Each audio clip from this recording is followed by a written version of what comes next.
Horrifying mythical creatures that you've never heard of. Seldom would you find tales of critters and creatures more terrifying than those from Southeast Asia, places like the diesel of nightmare fuel. First up is the Pontianak, a malevolent spirit with a bone to pick. Specifically yours, all 206 of them. Originating from the likes of Malaysian and Indonesian folklore, the Pontianak is said to be the vengeful spirit of a pregnant woman who either died in childbirth or at the hands of her partner. So imagine that you're taking a midnight Malaysian stroll, slurping down a Malaysian meal of Malaysian soup. Through the aroma of boiling broth and steamy veggies, your nose catches the subtle scent of flowers, your ears, the delicate cry of an infant. It's just then that you spot a figure in the dark, standing beneath a big, beautiful, bountiful banana tree. Gracefully creeping into the moonlight is a young woman, clad in a flowing white dress with silky, long, raven black hair, and friggin' sweet honkers. But that's how they get you. Seduction is the Pontianak's weapon of choice, at least for the initial bait. But as long as you're a nice guy, you should have nothing to fear. And not the Reddit definition of a nice guy. Cheaters, beaters, and legend leaguers all face a terrible fate should they cross the path of a Pontianak, so approach at your own risk. If you do find yourself overcome with the manly urge to try to pick up a ghostly gal in the middle of the night, you'll notice a few things as you make your move. For one, that delightful floral scent quickly turns to pure putrescence. Her soft pale hands now don razor-sharp nails, and her delicate face now bears bloodthirsty fangs. You're in for a rough encounter. The Pontianak has a purely physical attack style, so keeping your distance would have been wise. If you survive the shock of her terrifying appearance, you're gonna wish that you hadn't, as all of your pain receptors will now be the ones screaming. Speaking of which, a Pontianak may choose to let out a deafening wail, capable of rupturing your eardrums. But bleeding ears are the least of your worries, cause soon you'll have a bleeding belly. As a symbolic gesture for the child that she was never able to bear, a Pontianak will take her terrifying talons and tear through your trembling tummy, stealing your stomach, looting your liver, and kidnapping your kidneys. Why? Because they taste good? But if you don't feel like having your insides being converted to outsides, here's what you can do. First and most obvious, don't approach crying women in the middle of the night. It's a huge red flag. Walk on. That's someone else's problem. Second, take a glance down at her piggies. Legends state that Pontianaks have gross feet, so this may be a warning sign to hightail it out of there. Or she might just have gross feet.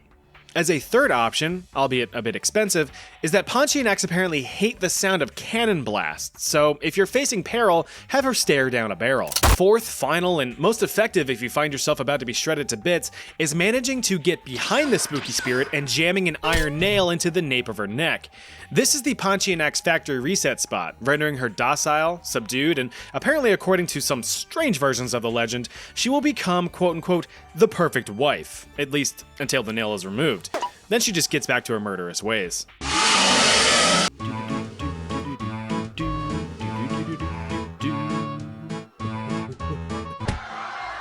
Dude, you gotta run. That Pontianak is after everybody. But I'm jamming. Well, that demon over there is about to jam her fingers into your belly, so you better... What are those? My Raycons. This video is sponsored by Raycon. These are Raycon's Everyday Earbuds Classic. Those classic earbuds you'll be wearing every day. Sick of those bulky headphones that morph your skull like Play-Doh? Tired of earbuds that fall out of your ear holes the microsecond you engage in any kind of physical activity? Don't want to fork over a quarter of your rent for overpriced nonsense? That's where Raycon's got your back. I've been using my own for several months now and can honestly say that they're a solid product. Whether I'm weathering the weather outside or doing my daily domicile drills inside, Raycon's ergonomic fit and 32 hours of battery life ensure that I don't ever need to stop. But if I am in a pinch, just a quick 10-minute charge will give me 90 minutes of playtime. Want to know what's going on while you're dancing in the moonlight? Awareness mode keeps you on high alert while you're still able to get low. Need to lock in at the office? Raycon's sleek and small design means that you can bring it anywhere. In your pocket, on a rocket, in your sock if you can stock it. The Everyday Earbuds Classic are available in several colors to match your aesthetic. So if that sounds pretty neat, click and finger my link in the pinned comment below or go to buyraycon.com/chathistory to get 20% off of your own pair of Everyday Earbuds. Alright, Pontianak, I ain't scared of you. Oh, fuck. Now we jump ship from Southeast Asia to the forests of West Africa with the Sasabonsam. The OG jump scarer, this slippery little devil hides in the canopies of the forest of Ghana, waiting for its next victim to wander through the woods. The beings are said to be huge, much larger than an average human, with jaws capable of swallowing a head whole in one gulp. Although oddly proportioned, the Sasabonsam is ape-like in appearance with gangly, dangly arms and legs and a slender torso, often depicted with dark or red-colored fur. Using its iron hook feet to grip a grasp on Ghanaian growth, the Sasabonsam lurks in the trees awaiting its prey. Once spotted, the monster will wiggle its fingies in delight with a "don't mind if I do" attitude, like it's about to grab the last hot dog out of the warm Wawa hot dog cabinet. Going in for the kill, the Sasabonsam swings from the tree limbs to snatch and grab any would-be traveler, should they be caught unawares alone in the dead of night. The monster's monstrous arms envelop you in a deadly death hug, crushing your bones and internals. Luckily, this will most likely send you to the Shadow Realm before it ever gets a chance to feed on your remains. If you are more of a cautious individual, the Sasabonsam may attempt to disarm or disorient you with its ability to mimic familiar sounds. Oh, what was that? Once you've been thrown off course, your life expectancy quickly drops to mere seconds as the swinging vampire monkey man makes its move. But if you don't want to end up a monkey man's meal, there are precautions that you can take. For one, never travel alone in the forest at night. It's kind of the takeaway lesson for this legend. Travel with a companion to avoid an untimely demise and to spark good conversation. And I told the guy, no tomato on the sandwich. And what does he do? He puts extra tomatoes on it. I mean, that's just ridiculous. Fuck up. You know, it wasn't even. Additionally, protective charms blessed by your local village priest are said to ward off the creatures as they hate the taste of religion. But if these simple solutions just don't seem possible, don't worry, for another solution is already in the making, and you can thank chocolate. Now, before you embarrassingly offer a bar to the beast, let me explain. You see, Sasabonsams thrive in the trees, so let's just get rid of the trees. Thanks to excessive cocoa farming, Ghana has lost a majority of its primary forest since the 1950s. Sure, the trees are gone, but so is this fictitious freak.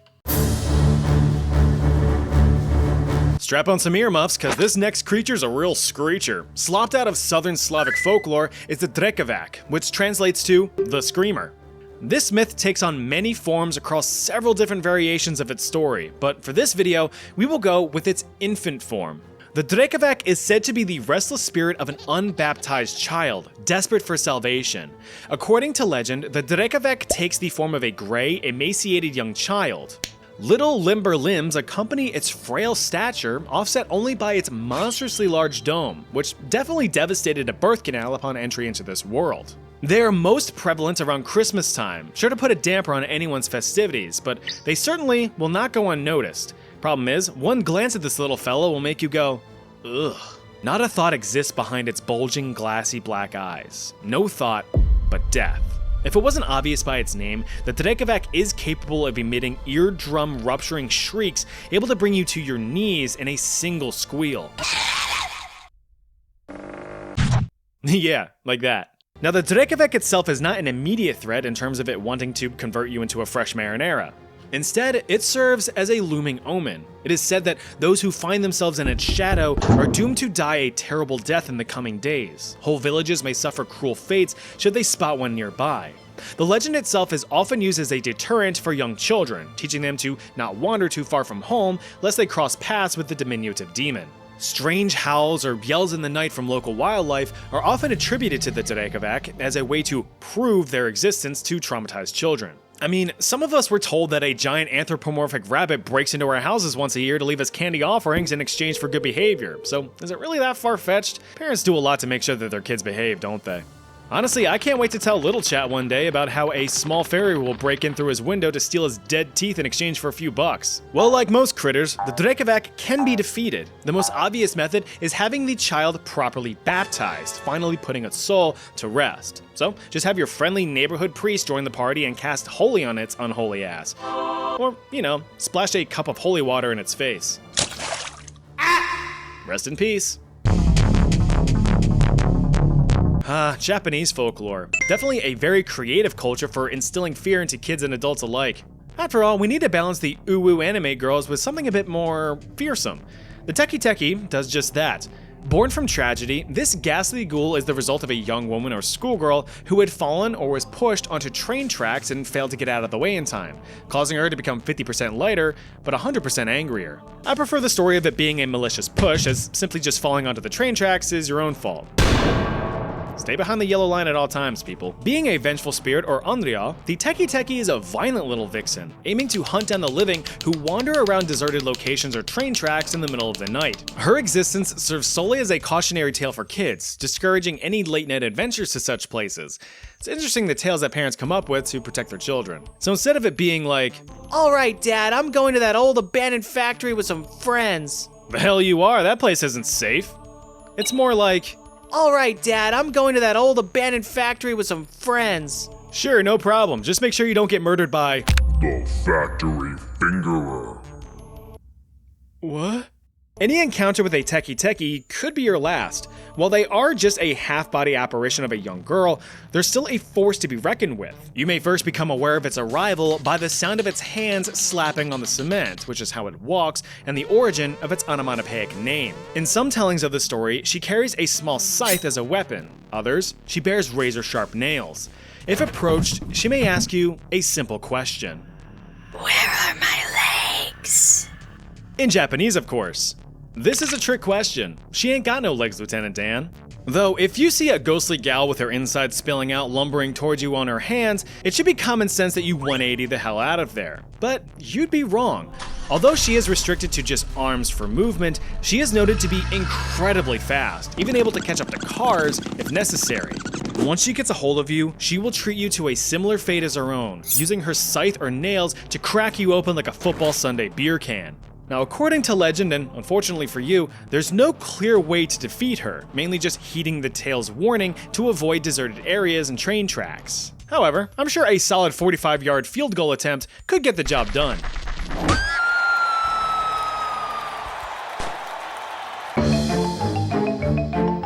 What's scarier than a skeleton? A giant skull that flies. Originating from the folklore of the Iroquois or Haudenosaunee Native Americans surrounding the Great Sacandaga Lake in upstate New York, this sizable skull monster is the stuff of nightmares. Dubbed the Kanontsistondies, this disembodied man-eating head's goal is to consume anything and everything. Men, women, children, entire villages, Prilosec, you name it. These dirigible domes are said to be the cursed souls of ones who have engaged in cannibalism or other various horrific acts within their lifetime. Thus, they are doomed to roam the earth with the curse of insatiable hunger. These heads can take the form of just mere skulls, but some versions of the tale depict them as full-fleshed faces with long flowing hair, either with feathered or bat-like wings. Their description reminds me a lot of those skulls from the Zelda franchise, particularly that one giant fella in the bottom of the well in Ocarina of Time. But I digress. It is said that even speaking about them attracts them to an area, as they have been known to descend on entire villages who keep their legend alive. Once summoned, these monsters begin wreaking havoc, biting and tearing victims apart, or swallowing them in one gulp, only to have to bite them immediately after, since they have no stomach. Their speed and sheer size makes escape nearly impossible. Even if you're hiding in a house like a little frightened mouse or scared as all hell while hidden in a well, they'll attack your shack for a crack at a tender little snack. In terms of defeating them, you're kind of SOL, as legends state that the Kanontsistondies is virtually immortal and thus cannot be destroyed, save for one primitive weapon: fire. So get out your lighter and your pocket can of body spray and get to it. Neat. Well, that's all for this list. These monsters would be pretty scary if they were real, wouldn't they? Want to learn about more mythical critters and creatures? Check out this video. I'll see you over there.